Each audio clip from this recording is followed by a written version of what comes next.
So this is always the hardest part of the day. After you put your knee brace on, how do you get your shoe on? How do you wipe your ass, Dan? With a stick in I gotta get a lot of momentum to get up and wipe my ass. So to get this shoe on, I'm gonna need a lot of momentum, okay? So I might need some help. Big guy problem. Look at this. Yeah, I just got these like 3 weeks ago. Blowout. Already got a blowout, so here we go, all right? And tight. Yep, Booska!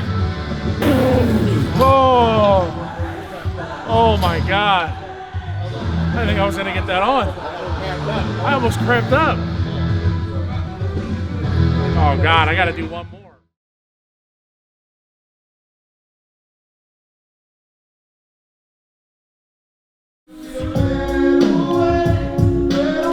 Oh, come on, it's too easy. Why'd he even bother? Why'd those 4 plates even bother to show up today? It's a low gravity day. They just got murdered. They just got destroyed. They should have stayed in bed. We can bury them. We should bury him in the back. Today's a pretty cool day. I'm fired up because we got Filipino Thunder is going to be rolling through here in a little bit. Squatting 690 pounds. His goal is to get it for 4. Last week he was pretty pissed. I think he was supposed to do like 675 or something like that for 5. And he fell a little shy of that. He got 3 reps, I think, or 4 reps. Anyway, excited to see what he's going to be able to do today. 690 actually thinks for triple in just knee sleeves. I'll catch you guys later. I got to go podcast.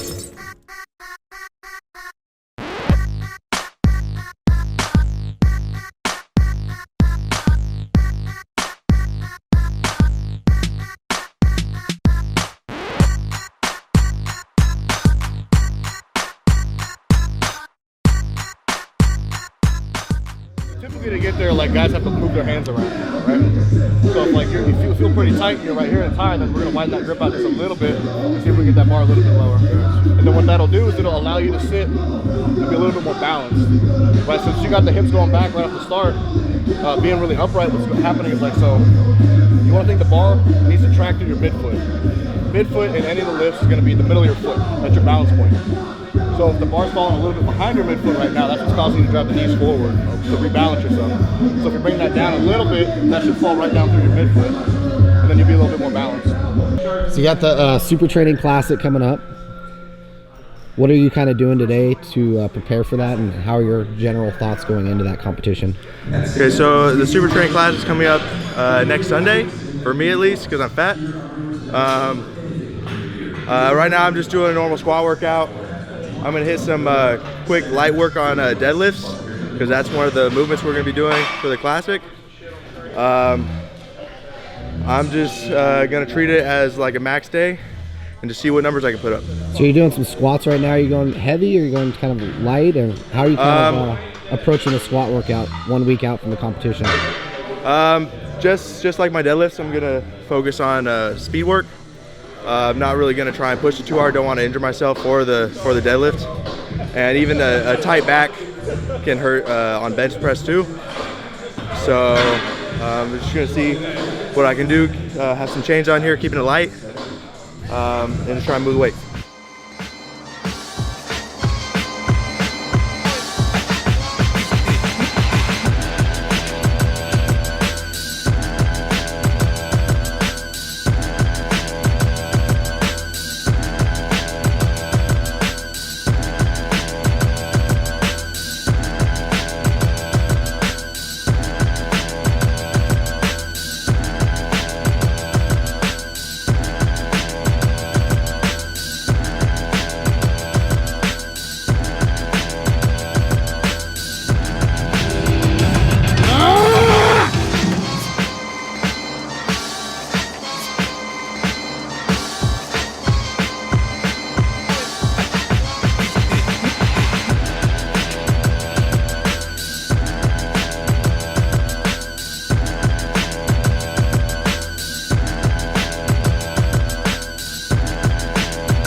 I noticed the guy just came over and he said like how much of an inspiration you were to him. How does it feel when somebody comes up to you and says something like that?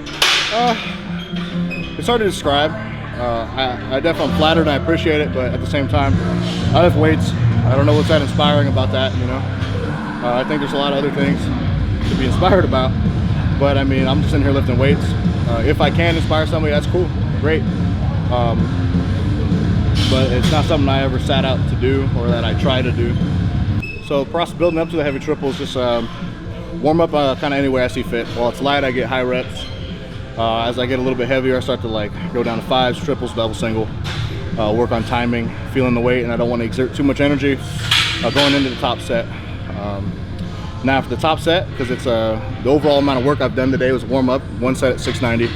Now I got pause squats, so I'll probably work up between 400 and 500 for the pause squats. And then I got some hamstring work to do, a little bit of core.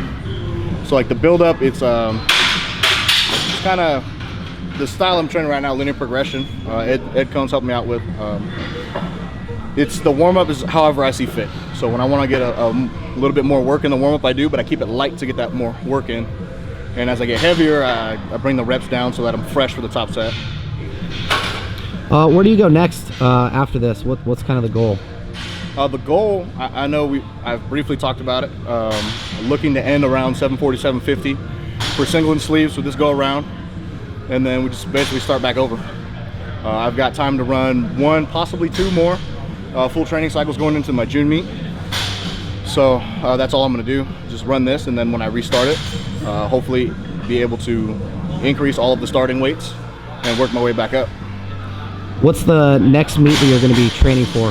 It'll be the SummerSlam at CSA in June. It's not, the date's not released yet, but it should be probably 1st or 2nd week in June. When you first came into SuperTraining gym, where was your squat at? I hit a questionable 645 when I came in here in wraps. It was high, it was a little shaky. And within the first 8 months, I hit my first 700-pound squat. Might have been a little bit more than 8, but I remember after training at SuperTraining for 3.5, 4 months, I had squatted 680 in the gym. Missed it in my first meet. Planned for the very next meet that came along, and I squatted my first 700-pound squat. Cool. One last question. What would be some like just advice you'd give to a newer lifter that's just trying to get stronger? Take your time. Take your time. Enjoy the process. There's no need to ramp the weight up right away. That's a big mistake a lot of people make, and I learned that mistake a lot of times the hard way. I herniated discs. I've torn muscles, pulled shit, gotten hurt over and over and over again. Had to learn the importance of taking my time and building a good base. So take your time and keep developing your back. In the squat and in the deadlift, you want, if possible, your legs will be the limiting factor to move weight, not your back. And that'll prevent a lot of injuries. So when you have the opportunity to, get your back accessory work in, you know. Anything you can do, hyperextensions, reverse hypers, RDLs, good mornings, whatever you can do to build your back up.